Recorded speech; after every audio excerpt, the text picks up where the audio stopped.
Belajarlah merespon bukan bereaksi. Kamu lebih kuat daripada reaksi pertama yang keluar dari hati. Inilah sebuah cerita tentang perjalanan seorang perempuan muda yang belajar memisahkan antara merespon dan bereaksi, dan bagaimana itu mengubah segalanya. Jika kamu merasa cerita ini bermanfaat, silakan bagikan kepada teman-temanmu. Jangan lupa subscribe, like, dan komen. Bagian 1. Awal dari semuanya. Ketika reaksi menjadi kebiasaan. Hari itu hujan deras turun di Jakarta, mencurah ke atas kaca jendela kantor yang sempit di lantai 12 gedung perkantoran di Sudirman. Laras menyaksikan tetesan air yang berjatuhan dengan cepat, sementara telinganya masih berdenging dengan kata-kata yang tadi keluar dari mulut atasannya.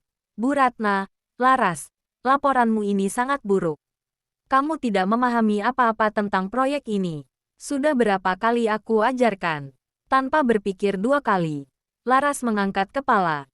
Matanya menyala dengan kemarahan. Tidak adil, Bu. Aku sudah bekerja semalaman membuatnya. Kalau tidak puas, kenapa tidak memberitahu dari awal? Kata-kata itu keluar seperti peluru.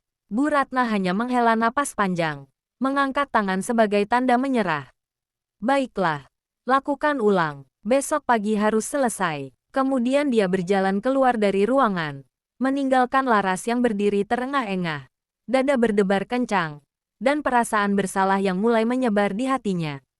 Itu bukan kali pertama. Laras selalu seperti itu. Ketika ada yang mengkritik, ketika ada masalah yang tiba-tiba muncul, ketika hal-hal tidak berjalan sesuai rencana, reaksi pertama yang keluar adalah kemarahan, kecewa, atau kesedihan yang melampaui batas.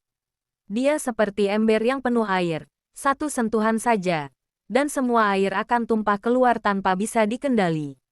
Di perjalanan pulang, dia naik angkutan umum yang padat. Seorang pria mendorongnya dengan kasar untuk mendapatkan tempat duduk. Tanpa ragu, Laras membalas, kenapa tidak sopan sedikit? Orang lain juga mau naik. Pria itu hanya mengacungkan bahu, tidak peduli. Laras menyadari bahwa dia lagi-lagi bereaksi, tanpa memikirkan apakah pria itu sengaja, atau apakah dia juga sedang dalam kesulitan. Sampai di rumah, dia melihat ibunya yang sedang memasak. Hai, nak, bagaimana hari ini? Tanya ibunya dengan senyum. Tidak baik, Ma. Bu Ratna marah padaku lagi.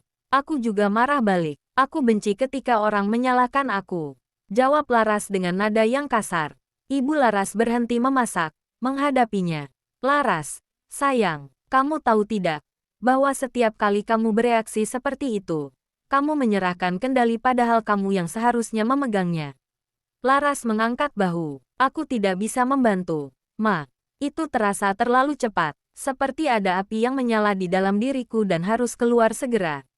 Ibu Laras mendekat, menyentuh pipinya dengan lembut. Aku paham, nak, tapi ada cara untuk mengendalikan api itu. Kamu tidak harus selalu menjadi korban dari reaksi pertama yang muncul. Kamu bisa merespon dengan pikiran yang jernih, bukan hanya dengan perasaan yang terbakar. Kata merespon itu terasa asing di telinga Laras. Dia selalu tahu tentang bereaksi, tapi merespon. Apa bedanya? Bedanya apa? Ma, tanyanya. Ibu Laras tersenyum. Bereaksi itu cepat, otomatis, tanpa pikiran. Seperti ketika kamu menyentuh sesuatu yang panas, kamu langsung menarik tanganmu. Merespon itu berbeda. Kamu mengambil waktu sejenak, memikirkan apa yang terjadi, memahami perasaanmu, lalu mengambil tindakan yang paling tepat. Bereaksi membuatmu tertutup, merespon membuatmu terbuka. Laras terdiam sejenak, memikirkan kata-kata ibunya. Tapi dalam hatinya, dia merasa sulit. Bagaimana bisa dia menghentikan sesuatu yang sudah menjadi kebiasaan selama bertahun-tahun? Bagaimana bisa dia mengambil waktu ketika semua perasaan itu muncul dengan cepat seperti badai? Mungkin aku butuh waktu, Ma, katanya. Ya, nak, semua perubahan membutuhkan waktu. Tapi ingat kata-kata yang kubilang tadi. Kamu lebih kuat daripada reaksi pertama yang keluar dari hati. Percayai dirimu. Bagian 2. Pertemuan yang mengubah segalanya. Beberapa hari kemudian, Laras diundang oleh teman sekantornya, Rina, untuk menghadiri sebuah lokakarya yang bertajuk, Kendalikan Pikiranmu, Kendalikan Hidupmu. Rina tahu tentang masalah Laras dengan reaksi. Jadi dia berpikir lokakarya itu bisa membantu. Aku tidak tahu, Rin. Aku tidak suka hal-hal yang terlalu spiritual atau apapun, katanya. Tidak seperti itu, Lar. Hanya tentang bagaimana mengelola emosi dan berkomunikasi dengan lebih baik. Coba saja. Ya, biar kita pergi bersama, tanpa bisa menolak. Laras setuju.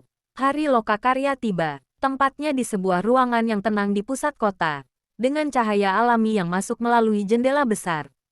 Di depan ada seorang pemateri bernama Pak Adi, pria berusia sekitar 50 tahun dengan senyum yang hangat dan mata yang penuh pemahaman. Selamat pagi, semuanya, ujar Pak Adi. Hari ini kita akan berbicara tentang sesuatu yang sangat penting, perbedaan antara bereaksi dan merespon. Siapa di sini yang pernah merasa bahwa mereka bertindak terlalu cepat, dan kemudian menyesal? Laras mengangkat tangannya dengan cepat, sama seperti sebagian besar peserta. Pak Adi tersenyum. Baik, jadi kita semua sudah tahu bagaimana rasanya. Mari kita mulai dengan sebuah cerita. Beberapa tahun yang lalu, saya punya seorang teman yang bekerja sebagai pengemudi truk. Suatu hari, dia sedang mengemudi di jalan raya ketika sebuah mobil kecil tiba-tiba menyibukinya dari sisi kiri. Reaksi pertama teman saya adalah marah. Dia menekan klakson dengan keras, membunyikan sirine, dan bahkan mencoba menyibukkan mobil itu kembali. Yang terjadi kemudian, mobil kecil itu kaget, tergelincir, dan hampir menabrak truk teman saya. Untungnya, teman saya bisa mengendalikannya. Tapi setelah itu, dia duduk sejenak di samping jalan, dan berpikir, apa yang akan terjadi jika aku tidak bereaksi begitu cepat? Apa yang akan terjadi jika aku mengambil waktu sejenak untuk menghindari? Dia menyadari bahwa reaksinya hampir menyebabkan kecelakaan yang parah. Pak Adi menghentikan sejenak, melihat ke semua peserta. Itulah bedanya antara bereaksi dan merespon. Bereaksi itu tentang kecepatan dan emosi.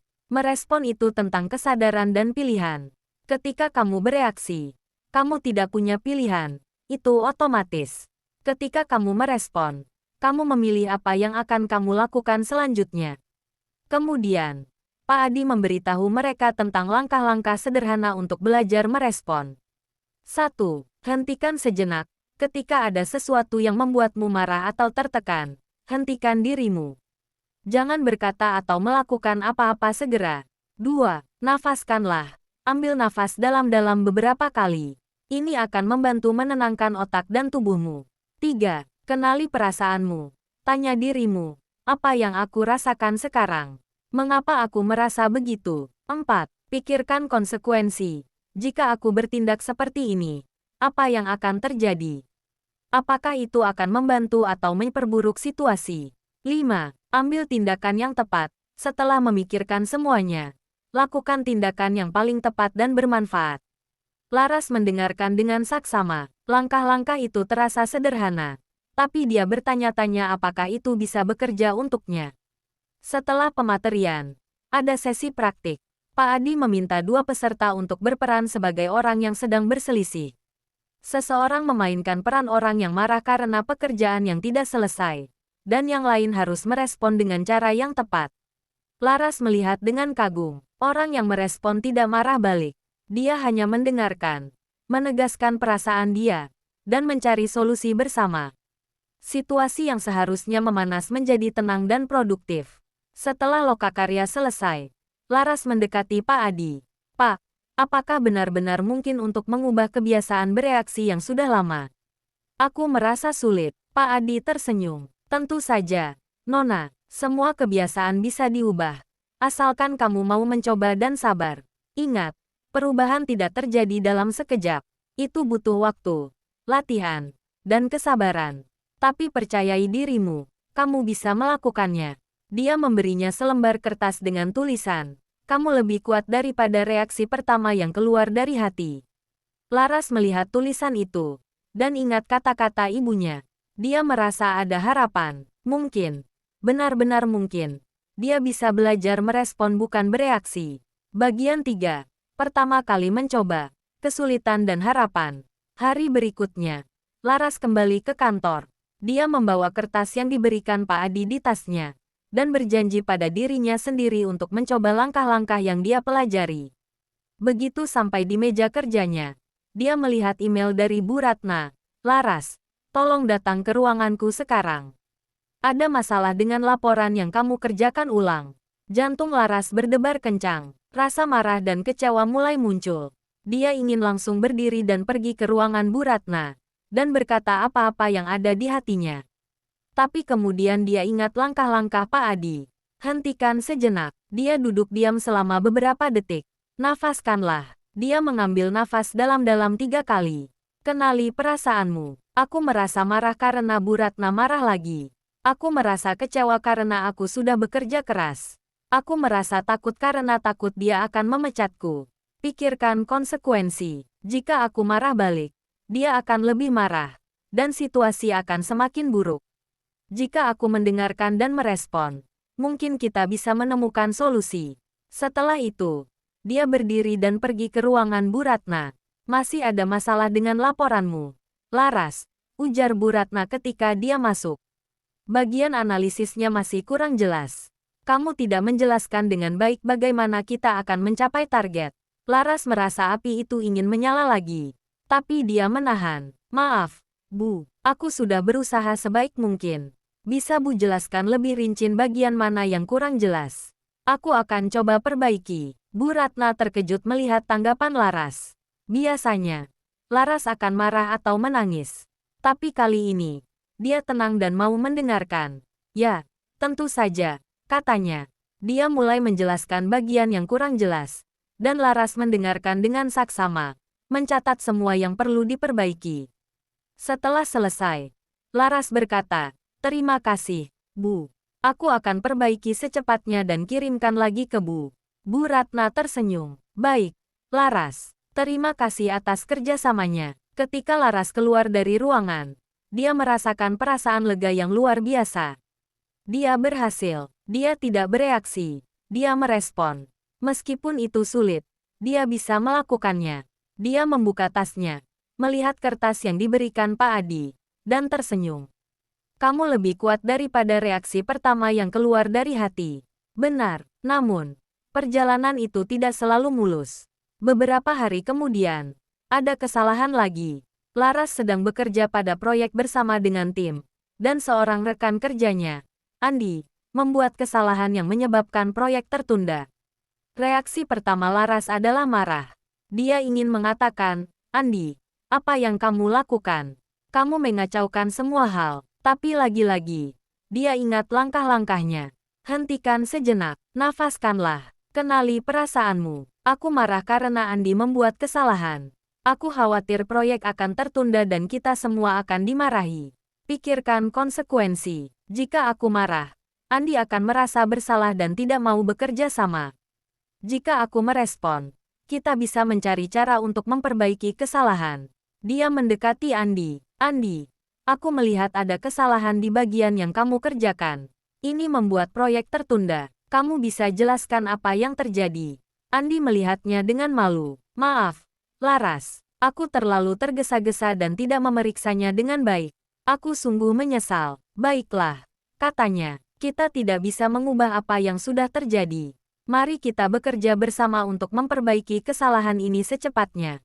Bisakah kamu bantu?" Andi tersenyum dengan lega. "Tentu saja, Laras. Terima kasih atas kepercayaanmu." Mereka bekerja bersama selama beberapa jam, dan akhirnya berhasil memperbaiki kesalahan. Proyek selesai tepat waktu. Laras merasakan perasaan bangga yang besar. Dia mulai menyadari bahwa merespon bukan hanya tentang mengendalikan emosi, itu juga tentang membangun hubungan yang baik dengan orang lain, bekerja sama, dan menemukan solusi yang baik. Bagian 4. Tantangan yang lebih besar, ketika semua seolah akan runtuh. Beberapa bulan kemudian, Laras menghadapi tantangan yang lebih besar dari sebelumnya. Ayahnya yang sudah sakit selama beberapa waktu sempat membaik, tapi tiba-tiba kondisinya memburuk dan harus dirawat di rumah sakit. Laras merasa seperti dunia itu runtuh. Dia sedih, cemas, dan lelah. Dia harus bekerja, mengurus ayahnya di rumah sakit, dan membantu ibunya di rumah. Semua tekanan itu membuatnya sulit untuk mengendalikan emosi. Suatu hari, Dia sedang bekerja di kantor ketika Bu Ratna memanggilnya. Laras, laporan yang kamu kirimkan kemarin masih ada kesalahan. Kamu harus perbaiki lagi dan kirimkan hari ini sore. Tekanan itu terlalu banyak. Rasa marah dan kecewa muncul dengan cepat. Dia ingin berteriak, Bu, apa kamu tidak melihat situasi aku?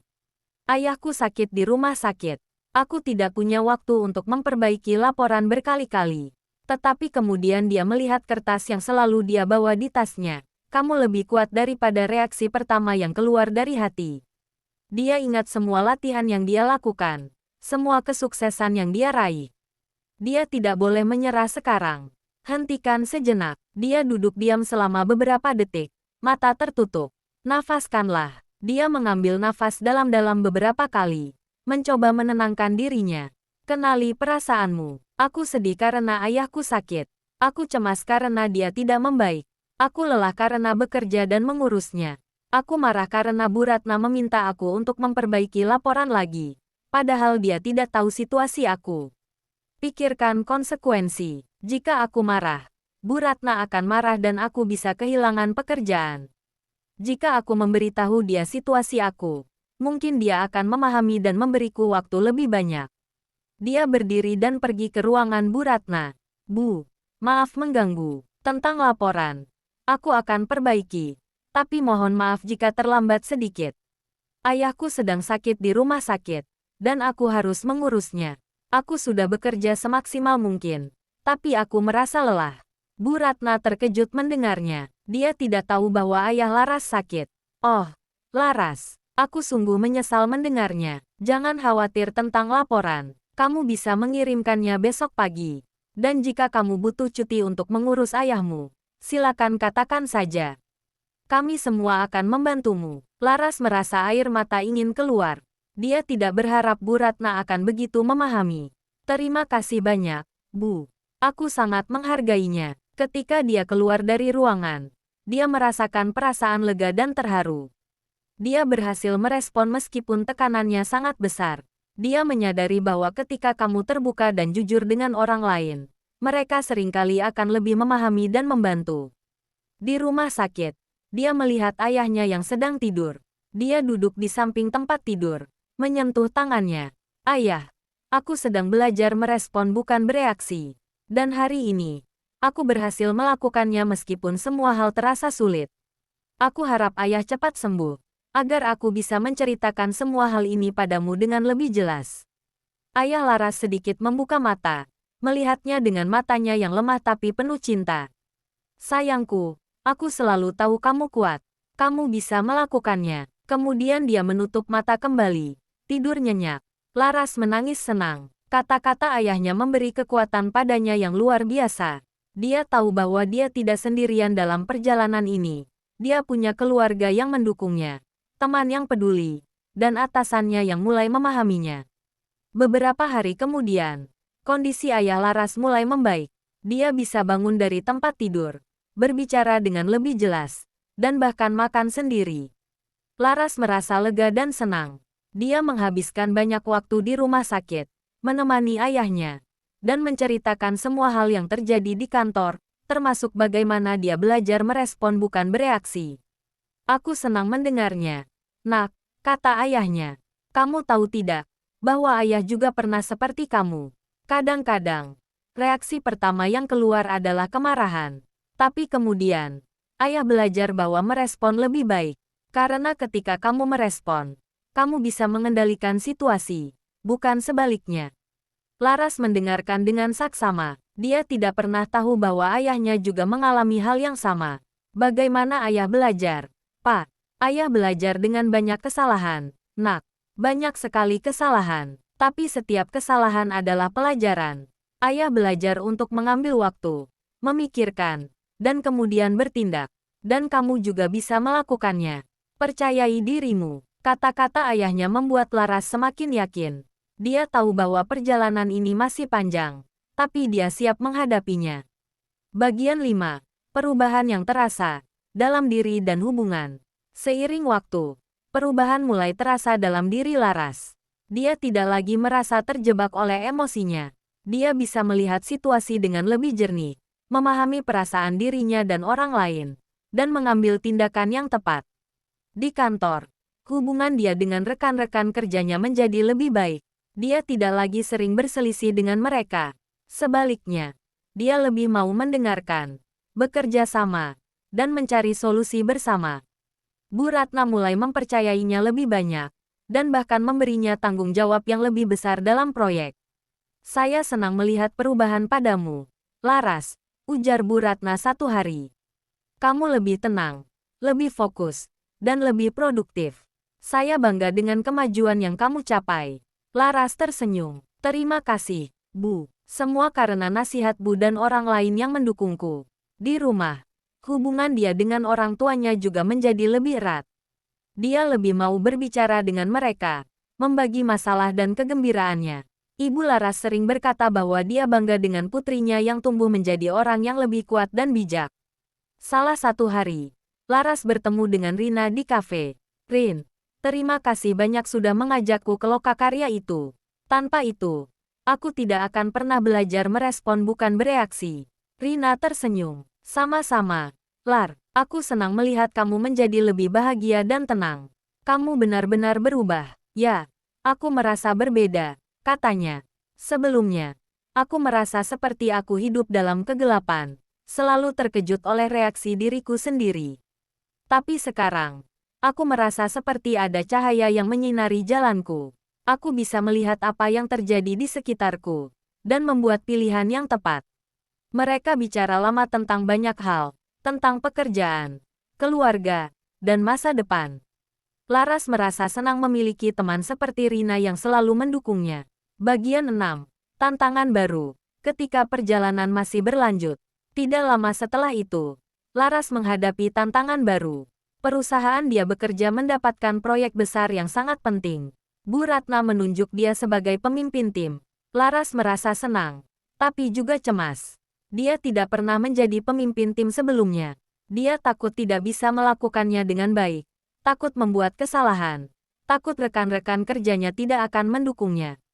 Pada hari pertama sebagai pemimpin tim, dia mengadakan rapat untuk membahas proyek.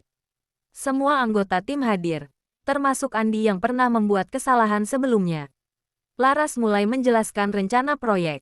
Tapi segera, seorang anggota tim bernama Siti mengangkat tanggapan. Laras, rencana ini tidak masuk akal. Kita tidak akan bisa menyelesaikannya dalam waktu yang diberikan. Kamu seharusnya memikirkan lebih baik lagi. Reaksi pertama Laras adalah kecewa dan marah. Dia merasa bahwa Siti tidak menghargai kerja kerasnya. Tapi kemudian dia ingat langkah-langkahnya. Hentikan sejenak, nafaskanlah, kenali perasaanmu. Aku kecewa karena Siti menolak rencanaku. Aku marah karena dia tidak memberikan saran yang konstruktif. Aku cemas karena takut tim tidak akan mendukungku. Pikirkan konsekuensi. Jika aku marah, Siti akan semakin menentang, dan tim akan terpecah. Jika aku merespon, aku bisa mendengar pendapatnya dan meningkatkan rencana. Dia melihat Siti dengan tenang. Terima kasih atas tanggapannya, Siti. Bisa kamu jelaskan mengapa kamu berpikir rencana ini tidak masuk akal? Dan apakah kamu punya saran untuk memperbaikinya? Siti terkejut melihat tanggapan Laras. Dia berpikir Laras akan marah. Ya, tentu saja, katanya. Dia mulai menjelaskan kekurangan rencana, dan memberikan saran yang konstruktif. Laras mendengarkan dengan saksama, mencatat semua yang dia katakan. Kemudian, dia bertanya pada anggota tim lainnya, bagaimana pendapat kalian? Apakah kalian setuju dengan Siti? Atau ada saran lain? Semua anggota tim mulai berbicara, memberikan pendapat dan saran. Rapat yang seharusnya memanas menjadi diskusi yang produktif. Akhirnya, mereka berhasil membuat rencana yang lebih baik dan realistis. Ketika rapat selesai, Siti mendekati Laras. Laras, maaf jika aku terlalu keras tadi. Aku tidak bermaksud menyakitimu. Tidak apa-apa, Siti, katanya. Terima kasih atas saranmu. Rencananya menjadi lebih baik karena kamu. Siti tersenyum. Terima kasih atas kepekaanmu, Laras. Aku yakin kamu akan menjadi pemimpin yang bagus. Laras merasakan perasaan bangga yang besar. Dia berhasil merespon dalam situasi yang sulit, dan berhasil membangun kepercayaan dengan timnya. Dia tahu bahwa menjadi pemimpin tidak mudah, tapi dia siap menghadapinya. Bagian 7. Saat semua berharga. Ketika perubahan mengubah hidup. Beberapa bulan kemudian, proyek selesai dengan sukses. Perusahaan mendapatkan keuntungan yang besar, dan semua anggota tim mendapatkan apresiasi dari manajemen. Bu Ratna memberitahu Laras bahwa dia akan dipromosikan menjadi manajer proyek. Laras, kamu telah melakukan pekerjaan yang luar biasa, ujar Bu Ratna. Kamu berhasil memimpin tim dengan baik, menyelesaikan proyek tepat waktu, dan memenuhi semua target. Kamu benar-benar layak mendapatkan promosi ini. Laras menangis senang. Semua kerja kerasnya, semua kesalahan yang dia lakukan, semua pelajaran yang dia pelajari, semuanya berharga. Dia tahu bahwa tanpa kemampuan untuk merespon bukan bereaksi, dia tidak akan pernah mencapai kesuksesan ini. Malam itu, dia mengadakan pesta di rumah untuk merayakan. Semua anggota tim, Rina, dan orang tuanya hadir. Mereka makan, minum, dan bersenang-senang. Pada saat pesta hampir selesai, Ayah Laras berdiri dan memegang gelas minuman. Teman-teman, saya ingin mengatakan sesuatu. Saya bangga dengan putri saya, Laras. Dia telah melalui banyak hal, dan dia telah belajar menjadi orang yang lebih kuat dan bijak. Dia telah belajar merespon bukan bereaksi, dan itu telah mengubah hidupnya sepenuhnya. Saya berharap semua dari kalian juga bisa belajar dari dia. Semua orang mengangkat gelasnya, menyambut kata-kata ayahnya. Selamat, Laras, seru mereka bersama-sama. Laras berdiri, mata penuh air mata. Terima kasih banyak pada semua orang yang telah mendukungku. Tanpa kalian, aku tidak akan pernah sampai di sini. Aku belajar bahwa merespon bukan hanya tentang mengendalikan emosi, itu tentang menghargai diri sendiri dan orang lain. Tentang bekerja sama, tentang menemukan solusi, dan tentang membuat dunia ini menjadi tempat yang lebih baik. Dia melihat ke semua orang yang ada di sana, keluarga, teman, rekan kerja. Dia merasa penuh kasih dan kebahagiaan. Dia tahu bahwa perjalanan ini masih belum berakhir, tapi dia siap menghadapinya dengan keberanian dan keyakinan. Di pagi hari berikutnya, Laras bangun dengan senyum. Dia melihat kertas yang selalu dia bawa di meja malamnya. Kamu lebih kuat daripada reaksi pertama yang keluar dari hati. Dia membacanya lagi dan merasa terima kasih atas semua yang dia miliki. Dia berdiri, pergi ke jendela, dan melihat matahari yang muncul. Cahaya matahari menyinari wajahnya, dan dia merasa penuh harapan untuk masa depan. Dia tahu bahwa dia bisa melakukan apa saja, asalkan dia ingat untuk merespon bukan bereaksi. Jika kamu merasa cerita ini bermanfaat, silakan bagikan kepada teman-temanmu. Jangan lupa subscribe, like, dan komen. Nantikan cerita inspiratif lainnya. Terima kasih.